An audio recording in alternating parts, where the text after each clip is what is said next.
Today, we're tackling one of the most hotly debated topics in tennis. Who has the superior forehand? Roger Federer or Rafael Nadal? Both legends are renowned for having arguably the greatest forehands of all time. But which one was the best?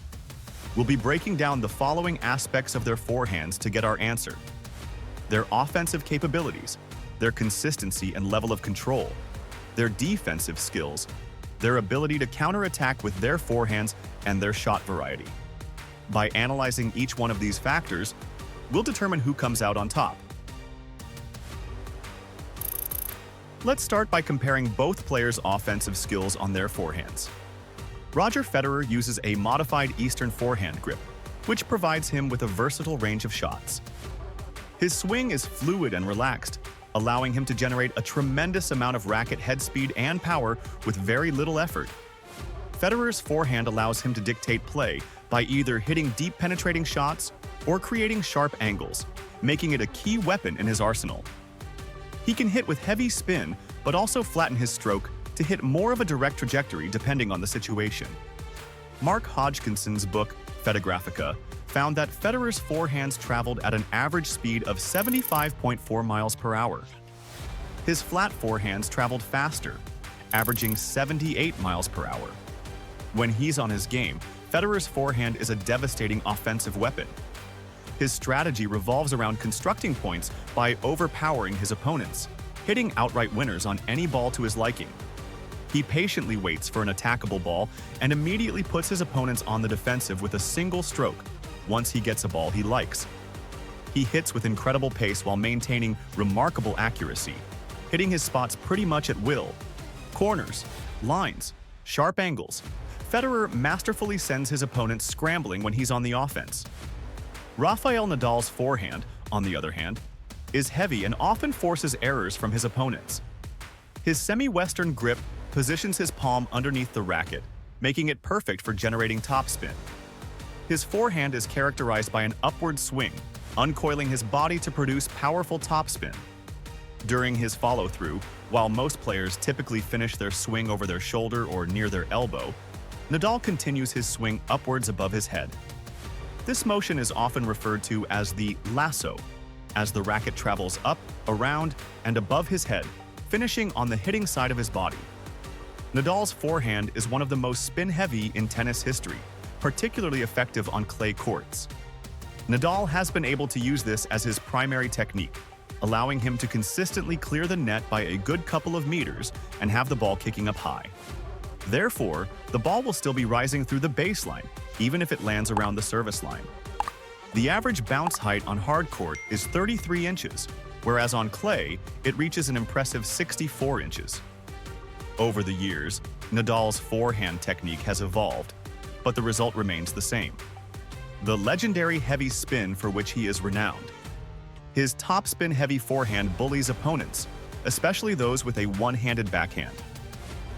Here are examples where Nadal hits a heavy topspin forehand to Roger Federer's backhand to set up a short reply where he can finish the point with a winner. Nadal's game plan lies in his ability to consistently hit deep and heavy shots that push opponents back, making it difficult for them to regain control of the rally. Nadal's intention with his forehand is to push the player back with heavy topspin, exhausting his opponents and forcing them into awkward positions. This often causes their opponents to return shorter or weaker replies, which Nadal can then pounce on and hit a winner. The spin Nadal generates makes his opponents struggle to control their shots, as the ball often jumps off the racket strings, making it difficult to manage due to both the spin and the heavy weight of the ball.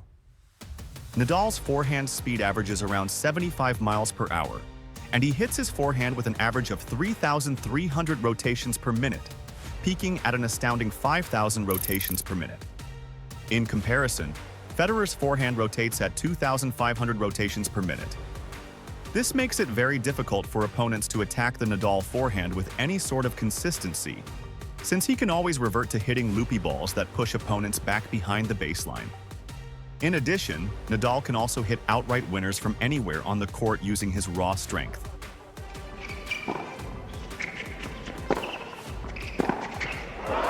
That is ridiculous from Nadal. Both players possess phenomenal offensive forehands, arguably the two greatest in the history of tennis. They both build their games around their forehands, allowing them to construct points in a way that exploits their best shot. They patiently use their potent forehands to slowly wear down their opponents during rallies until they get the ball they want to hit the final blow. Because their offensive capabilities are equally exceptional, we have to call this first category a draw. Our next category is consistency. Both players exhibit exceptional control with their forehands, capable of directing the ball with precision in any direction, whether it's cross-court, inside-out, down the line, or creating sharp angles. Their pinpoint accuracy is unreal. Their consistency is equally impressive, as they rarely commit a high number of unforced errors from this wing.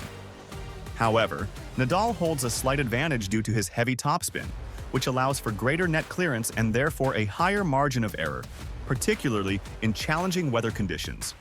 Both Federer and Nadal rely heavily on their forehands, often hitting more forehands during matches by running around their backhand.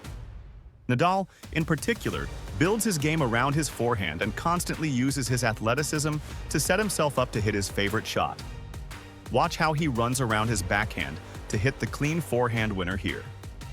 According to data collected by Tennis Abstract, Nadal hits his forehand 55% of the time on average during his matches, compared to 49% for Federer.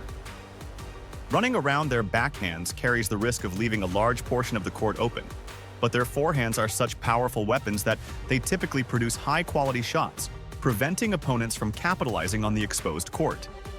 Additionally, their remarkable footwork enables them to recover quickly and maintain their strategic positioning. However, Federer has occasionally been known to lose control of his forehand and spray shots when he's having a bad day. His stroke generally produces a much flatter shot with a smaller margin of error compared to Nadal, whose heavy topspin provides more consistent control.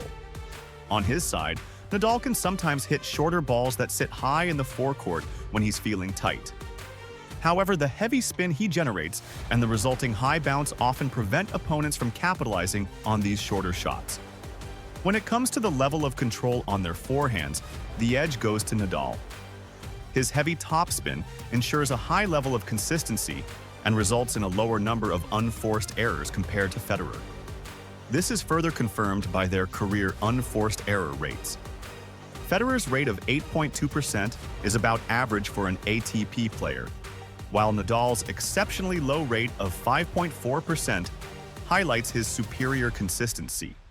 Nadal therefore takes the consistency category. Let's move on now to how well Federer and Nadal forehands when on the defense. Both players are exceptional defensive players, showcasing superb footwork that helps them position themselves for great shots even when on the defensive. Roger Federer is famous for his slice forehands when on the stretch, often referred to as squash shots. He excels at hitting these squash shots while completely on the run, using them to neutralize attacks. The result is usually a deep ball back to his opponent with heavy spin, making it challenging for the opponent to handle. Additionally, the slice shot's slower speed allows Federer extra time to get back into position to be ready for the next shot. Federer is also adept at neutralizing deep offensive shots from his opponents, frequently hitting half volleys from the baseline. He relies on his remarkable feel and quick hands to return powerful shots from his attacker, using their pace to send back a neutral ball, allowing him to get back into the point or even sometimes hit an outright winner. Federer is also well known for his incredible defensive lobs, even when in challenging positions. His lobs often land deep in his opponent's court, forcing them to retreat behind the baseline and completely neutralizing their attack. Rafael Nadal also possesses great speed and footwork for hitting defensive shots. While he can execute defensive slice shots or lobs, similar to Federer, he often opts to use his heavy topspin forehand to send deep shots and stay in rallies. Although Nadal is capable of using slice shots and lobs to neutralize offensive shots from his opponents, he usually prefers to counterattack when on the defensive, hitting riskier offensive shots even from difficult positions. Given that Nadal favors counterattacking while on defense, which is generally a lower percentage play due to the difficulty of the shots he attempts, Compared to Federer's higher percentage shots to get back into a point, as well as his wider variety of shots when on the defensive, we give the advantage to Federer in terms of hitting defensive shots with his forehand. Our next category is counterattacking. As mentioned earlier, Nadal is renowned for hitting incredible winners on the forehand even when on the run or in difficult positions. Some of his most iconic shots have come from these exact situations. Here are a few to refresh your memory. All of that after 3.5 hours. It just keeps getting better.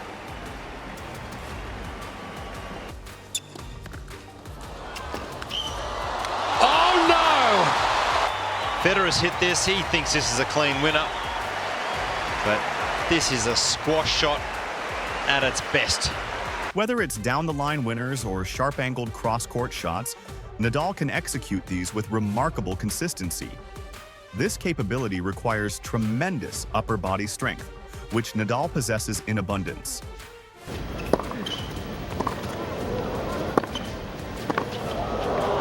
You gotta be kidding me! Can't believe he's made that. Let's look at this highlight reel of unbelievable counterattack forehands from Nadal.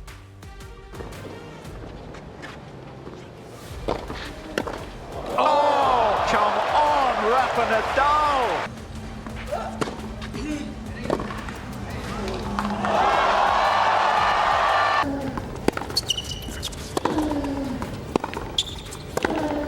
Oh, yes! Additionally, Nadal can hit incredible hook shots, shaping the ball's trajectory into a banana-like curve by applying a tremendous amount of side spin. He often executes these shots while on the run, showcasing his remarkable ability to generate spin and control the ball even in difficult positions. Federer also excels at hitting amazing forehand winners, even when on the defensive. Let's sit back and watch a few of them.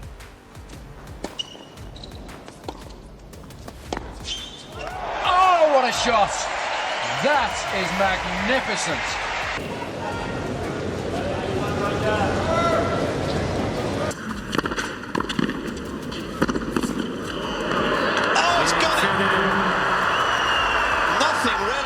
He's even able to hit half-volley winners from the baseline.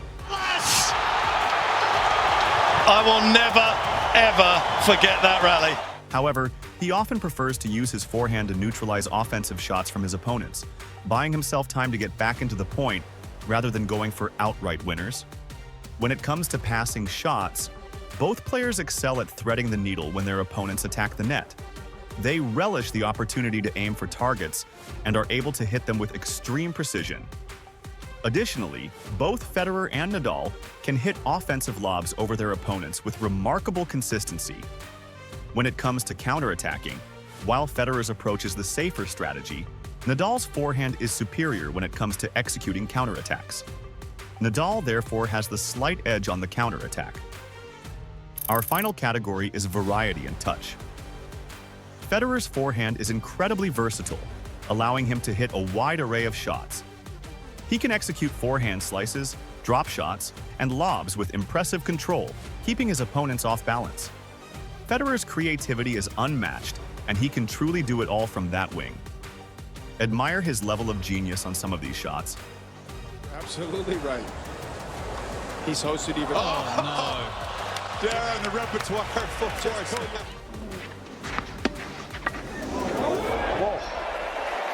What was that? Desperation or inspiration? Roger Federer. La Would like ouais, it, but... limite. Back in here actually was a delicate little chip, bought him some time. On the other hand, while Nadal isn't widely recognized for his touch, he can display just as much variety and finesse as Federer. Nadal's level of feel is possibly the most underrated part of his game. Throughout his career, Nadal has consistently refined his game, adding more variety to his shot-making capabilities. Most people equate variety and touch in tennis with the ability to hit softer shots, but touch also means being able to feel the ball and produce different types of shots, a skill definitely Nadal excels at. He can hit amazing angled shots from well inside the court, not always relying solely on his raw power. When comparing Federer and Nadal's variety and touch on their forehands, both players have different approaches and styles. They each have their preferred shots for different situations.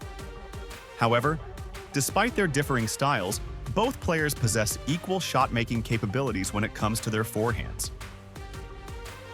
For this reason, this category is a draw. Both Federer and Nadal's forehands have their unique strengths. Federer's forehand is versatile and precise, while Nadal's is powerful and spin-heavy. Both players have demonstrated incredible creativity and the ability to hit unusual shots with their forehands. What makes both players' forehands equally versatile is their ability to adapt these shots to any match situation. Whether they need to defend, attack, or transition between the two, both champions have developed the technical skill and tactical understanding to select the right shot at the right moment. This complete command over their forehand wing is what truly defines their versatility, regardless of the different technical paths they took to achieve it. The technical diversity of both players' forehands ultimately serves the same strategic purpose, creating uncertainty in opponents' defensive positioning while maintaining consistent offensive pressure. While it's tough to choose, we believe that Nadal's forehand, with its unparalleled topspin, its effectiveness on all surfaces, not to mention the added advantage of being left-handed, gives him a slight edge. Nadal's forehand stroke took spin generation to a new level, providing several advantages such as higher bounces and fewer unforced errors.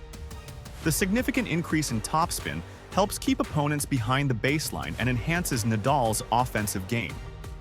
Nadal's topspin also gives him a higher margin of error, especially in difficult weather conditions, ensuring his shots land in the court more often, not to mention the fact that it is also one of the most devastating offensive weapons in tennis history. Nadal's forehand has proven versatile enough to dominate not just on clay, but on all surfaces, showcasing his adaptability and effectiveness across different court types. The combination of power, finesse, and variety makes Rafael Nadal's forehand arguably the greatest tennis shot of all time. Do you agree with our analysis that Rafael Nadal has the better forehand? Or do you think Federer's forehand reigns supreme? Let us know in the comments who you think comes out on top.